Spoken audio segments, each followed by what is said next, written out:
Paz e graça de Jesus, Pastor Diego Bruno falando. O tema do nosso estudo é fofoca ou amor em corrigir? A posição do cristão diante do pecado. E o texto base que eu quero ler com você se encontra em 1 Coríntios, capítulo 1, versículo 10 ao 11. Diz assim a palavra de Deus: Irmãos, suplico-lhes em nome de nosso Senhor Jesus Cristo que vivam em harmonia uns com os outros e ponham fim às divisões entre vocês. Antes tenham o mesmo parecer, unidos em pensamento e propósito, pois alguns membros da família de Cloé me informaram dos desentendimentos entre vocês, meus irmãos. Eu estou utilizando a tradução da Nova Versão Transformadora, a NVT.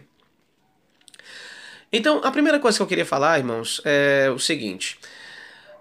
Ao longo da minha caminhada como pastor, eu já vi por diversas vezes irmãos se omitindo de comunicar pecados, às vezes até graves, que irmãos praticam. E esses irmãos geralmente, se depois de falarem comigo, diziam: pastor, eu já sabia que fulano de tal estava praticando esse erro, estava pecando, estava caindo nisso, mas eu não quis falar para o Senhor, não quis comunicar, porque se eu falasse ia ser muito constrangedor, eu ia ser taxado de fofoqueiro, eu poderia ser visto com maus olhos pela pessoa que estava pecando, poderiam me acusar de que eu estava bisbilhotando a vida alheia e assim por diante.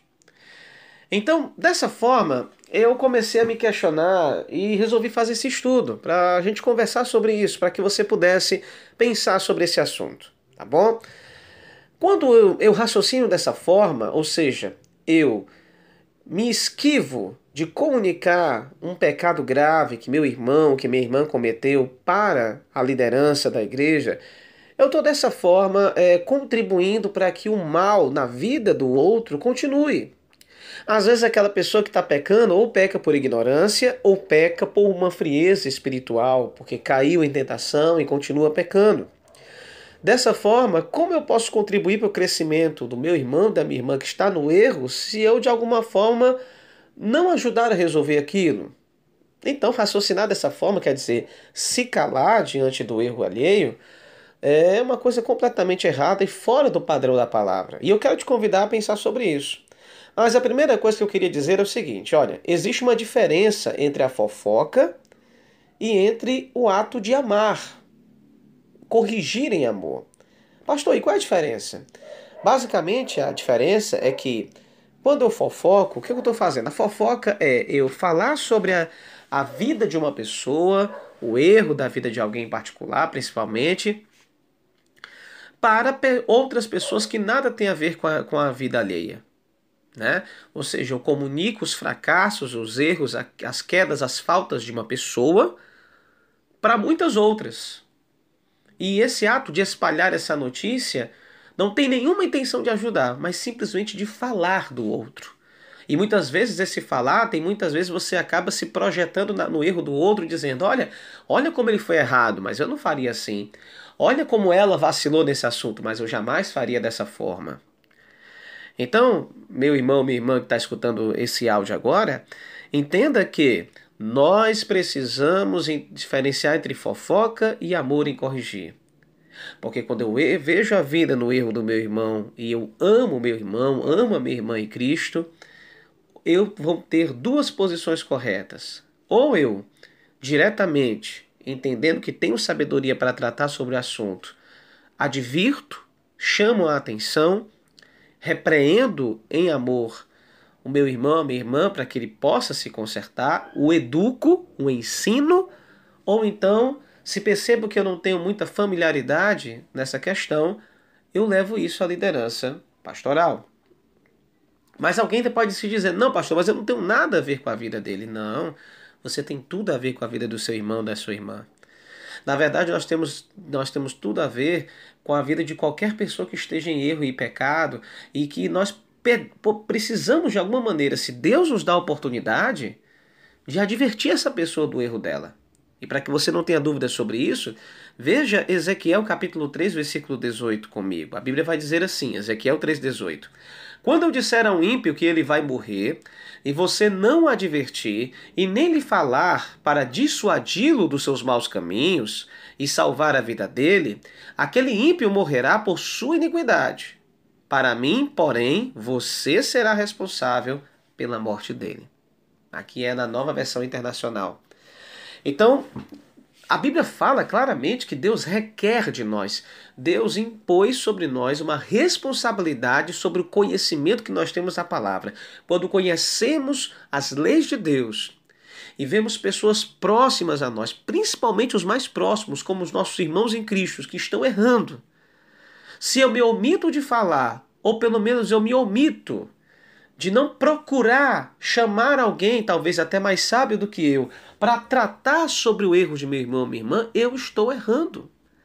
Eu estou errando. Então eu preciso entender que se Deus me fez conhecer tal questão, ou eu vou ser o instrumento de Deus para a correção do meu irmão, ou pelo menos eu vou comunicar ao meu pastor, à minha liderança, ou alguém mais sábio do que eu, para que ajude o meu irmão a se corrigir.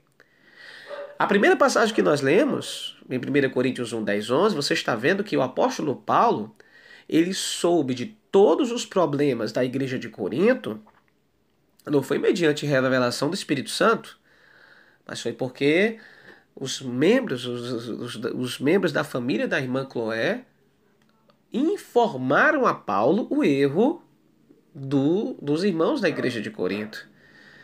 Imagina só, que aqueles que pensam dessa forma poderiam pensar, nossa, então quer dizer que toda a primeira carta de Coríntios foi escrita com base numa fofoca, foram lá nos ouvidos de Paulo e foram reclamar para ele de como a igreja estava cheia de erro e fracasso? Não, isso não foi fofoca. Não foi fofoca porque os males e os erros da igreja de Corinto não foram simplesmente espalhados numa rede social, não foram apenas comentados nas rodas de conversa, nem nas conversas de calçado ou coisa parecida. Mas os males da igreja de Corinto, os pecados da igreja de Corinto foram relatados para a pessoa certa, para o apóstolo Paulo, que, inspirado por Deus, poderia dar a doutrina correta para consertar a igreja. Então, meu amado irmão, minha amada irmã, há uma diferença muito grande de fofoca e o amor verdadeiro em correção, que é o que nós precisamos ter. Então, a outra coisa que a Bíblia vai falar é que nós somos ensinados que devemos nos advertir uns aos outros para nos afastarmos do pecado. Lá em Colossenses capítulo 3, versículo 16, a Bíblia vai dizer assim: habite ricamente em vós a palavra de Cristo. Ensinem e aconselhem-se uns aos outros com toda sabedoria e cantem salmos, hinos e cânticos espirituais com gratidão a Deus em seu coração. Olha como a palavra está dizendo aqui: ensinem-se e aconselhem-se. Em outras traduções fala: ensinai-vos e admoestai-vos. Se advirtam. A advertência em forma de conselho, a repreensão em forma de ensino, que é o conselho. A palavra fala que devemos fazer isso uns com os outros. Além disso, partir basicamente da posição do pastor, mas também uns com os outros nós devemos estar nos aconselhando conforme a sabedoria que Deus vai nos dando. Há aqueles que não se sentem na condição de advertir a seus irmãos. Nesses casos, o que eles devem fazer? Como nós já falamos, procurar alguém mais sábio para que faça essa advertência. E na dúvida, lógico, é claro que a principal pessoa utilizada por Deus dentro da igreja, que terá o dom dado por Deus para poder advertir e aconselhar, é lógico que é o pastor. O pastor é o principal instrumento de ensino e correção para a igreja. Ele não é o único, mas ele é o principal. A Bíblia diz em Tito, capítulo 1, versículo 9, Paulo, ele dizendo para o pastor Tito, ele diz: retendo firme a palavra fiel, que é conforme a doutrina, para que seja poderoso, tanto para admoestar, ou seja, advertir, aconselhar, repreender, admoestar com essa doutrina, como para convencer os contradizentes. Então você consegue perceber isso? Olha, a palavra do pastor, a posição do pastor é reter a palavra, ser firme com a palavra e para ter poder, para poder advertir com a sã doutrina. Então o pastor, mais do que ninguém, ele deve estar exercitado na palavra para saber trazer uma palavra de acordo com cada problema que acontecer na vida espiritual da congregação. E lembrar que nesse processo de correção, meu irmão, nesse processo de correção, igreja, a disciplina ela só deve ser aplicada depois de várias advertências. Porque às vezes a disciplina e a correção andam juntas, mas muitas pessoas acham que a disciplina deve ser uma coisa dada de imediato, quando a Escritura fala que existe um processo. Jesus nos ensinou esse processo lá em Mateus 18, do 15 ao 17. Ele vai dizer lá claramente: ora, se teu irmão pecar contra ti, vai, repreende entre ti e ele só. Se te ouvir, ganhaste teu irmão. Mas se ele não te ouvir, leva contigo um ou dois. E o texto vai falando claramente que até chegar o momento que você deve levar toda a igreja. E se ele não ouvir a igreja, aí sim ele é uma pessoa que deve ser tratada como se fosse um estranho e um traidor da fé.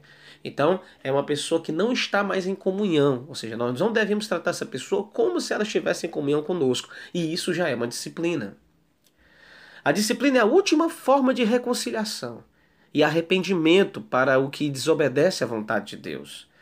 Então, quando a pessoa desobedece uma disciplina bíblica, ela prova mais ainda o fracasso espiritual em que ela se encontra.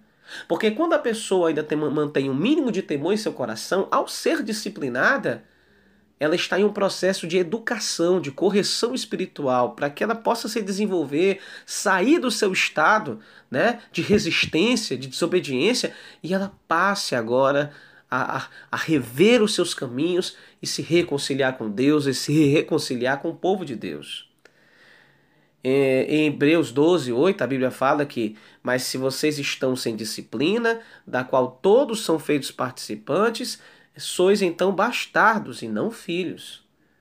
Quer dizer que ser disciplinado não quer dizer que eu não seja filho de Deus. Ao contrário, se eu estou sendo disciplinado, se eu estou sendo corrigido, então aí sim é que isso prova que eu sou o filho do Senhor. Eu estou em comunhão com o povo de Deus e eu estou me corrigindo. Então, por fim, meus queridos, a leitura do Novo Testamento vai em dezenas de passagens, vai sempre de uma maneira ou outra, vai falar sobre esse tratamento público dos pecados, no sentido de corrigir o pecado, de corrigir uma falha. Se somos povo de Deus, nós devemos sempre estar abertos à correção, começando da liderança e indo até a todos os membros da igreja. Para a gente finalizar, eu quero ler com você algumas outras passagens que lembram sobre essa intenção de correção que Deus quer a cada um de nós. Em Tito 3,10 a Bíblia diz: a um homem herege, depois de uma e outra advertência, evita-o. Ou seja, aquele que ensina uma doutrina errada e permanece uma doutrina errada, deve ser advertido. E se ele continuar, é melhor evitar conversas para não produzir males piores. Em 1 Timóteo 1,20, Paulo ele diz para o jovem pastor Timóteo: e entre esses foram Himeneu e Alexandre, os quais entreguei a Satanás para que aprendam a não blasfemar. E essa expressão, entregar a Satanás, dá a entender que eles foram retirados da comunhão da igreja pelo fato de estarem tendo uma prática reprovável por Deus e eles permaneciam insistindo nessa prática pecaminosa. E a expressão entregar a Satanás é a expressão de disciplina, de entrega, no sentido de não terem mais comunhão com o povo de Deus e serem desligados dessa comunhão para que pudessem, talvez, a não blasfemar mais. Ou seja, ainda Paulo sim ainda tinha uma esperança de que talvez no processo da dor da disciplina eles se arrependessem. 2 Timóteo 2, 16 ao 18, a Bíblia vai dizer: mas evita os falatórios profanos, porque produzirão maior impiedade. E a palavra desses roerá como gangrena, ou seja, como um câncer, uma ferida que sai rasgando, comendo a carne.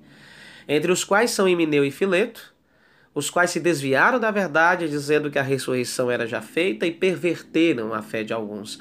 Paulo aqui está falando para evitar os debates contra as heresias que não estavam tendo proveito. E ele fala, por exemplo, de Himeneu e Fileto. Ele cita o nome desses dois homens que queriam introduzir uma heresia dentro da igreja e que eles deveriam ser evitados por causa disso, porque eles estavam prejudicando a fé verdadeira da igreja. Mas veja, o pecado é tratado, nomes são citados, não se é escondido o erro, né? Então, assim, alguém teve que falar para Paulo que Himeneu e Fileto estavam pregando isso.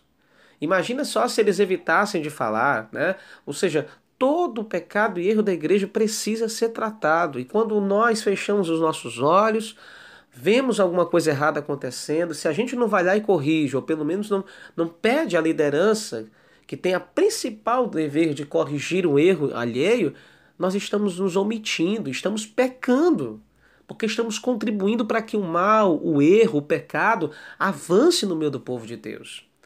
E a última passagem é 2 Timóteo 4, do versículo 14 ao 15, que diz: Alexandre, o latoeiro, causou-me muitos males. O Senhor lhe pague segundo as suas obras.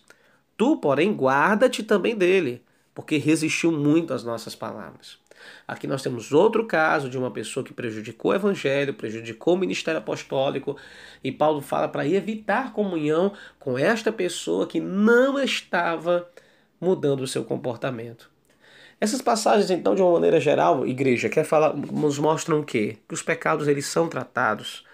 Até nomes são citados, e geralmente esses nomes são citados depois de, logicamente, terem já sido feitas várias tentativas de reconciliação, mas esses nomes em específico, Emineu, Filetro, Alexandre, né, são pessoas que já estavam insistindo no erro e não queriam se arrepender. Então, tratadas de maneira pública os pecados deles e mostrando à igreja que a igreja não poderia manter comunhão com essas pessoas. Queridos, que possamos ter esse discernimento. Se você não tem, talvez não se sente bem ao ver tal irmão pecando, errando e não sabe como falar, não se sente apropriado para isso, peça ao pastor, peça ao líder, peça ao dirigente para que possa ter um diálogo com essa pessoa. Se você acha que tem condição espiritual e sabedoria para corrigir o irmão em Cristo, vá lá e fale. E dependendo da sua espiritualidade, dependendo da sua maturidade em Cristo, você vai poder ser uma bênção para essa pessoa. Mas na via das dúvidas, chame a liderança pastoral, chame a liderança eclesiástica para poder tratar, porque esse é um ato de amor, não é fofoca. Quando nos calamos diante do pecado, nós estamos sendo responsáveis, corresponsáveis pelo erro alheio. E que jamais isso possa acontecer no meio da igreja, no meio do povo de Deus. Alguém falhou? Vá lá e converse, ou chame o seu pastor para conversar com esse irmão, para conversar com essa irmã. Se nós olharmos uns aos outros como uma correção, como um ato de amor, nós estaremos sendo uma família de Deus. Nós não somos policiais uns dos outros, vigias uns dos outros, esperando o primeiro erro alheio para apontar o dedo e humilhar o nosso irmão, nossa irmã. Não, não é dessa perspectiva. Há pessoas até que querem enxergar a igreja assim, como uma seita de religiosos, vigilantes da vida alheia, esperando o primeiro pecado para apontar e humilhar. Mas o povo de Cristo não é isso. O povo de Cristo é um povo que repreende e corrige, mas corrige em amor. Corrige na expectativa de mudança. O próprio ato da correção não é um ato humilhatório, mas é um ato feito muitas vezes até em lágrimas. Um ato feito com angústia no coração, sabendo que um irmão em Cristo, pecando daquela forma, está doente espiritualmente, está fazendo mal para si, está se prejudicando e também, de certa forma, prejudicando todo o corpo de Cristo. Tenhamos esse verdadeiro amor no coração, saibamos esse equilíbrio espiritual. Porque há um equilíbrio entre amor e justiça na Bíblia e que a igreja é chamada a praticar amor e justiça na medida certa de Jesus Cristo. Que Deus possa abençoar você, que esse áudio possa abençoar a sua vida, em nome de Jesus. Amém? Paz e graça a todos.